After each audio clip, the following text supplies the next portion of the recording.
No resistance.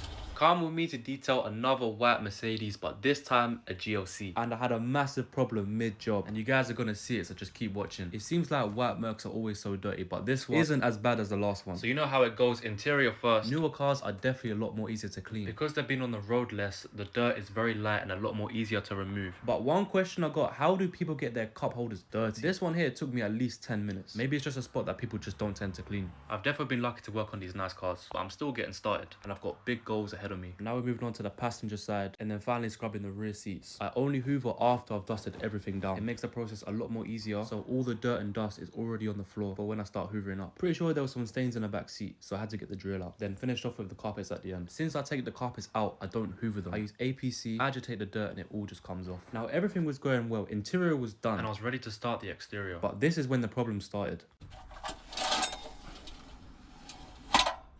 Out of nowhere, the string to pull the generator to turn it on was loose, but the client happily allowed me to use his electricity. I didn't have that many options. Now we're moving on to the exterior. These wheels were low-key a pain. Merc are doing some weird stuff with their alloy wheels now. Now we're moving on to the pre-wash, and I leave it on there while I get ready to use the snow foam. So with those two, it makes it a lot more stronger, and the dirt comes off a lot more easier. Because the color of the foam and the car itself was the same color, it's very easy to miss a lot of places. But the contact wash is what takes off the remaining dirt. I use both sides of the mitt, and I rinse it every time I go to a new panel. Then I get the smaller brush to hit the badges, which I find that being the most satisfying part for some reason. Finally, it was time to dry the car up, and the result speaks for itself. Paintwork looking how it should be, as well as the interior, and I was even able to get the client's live reaction. In the car, actually smells like it's new.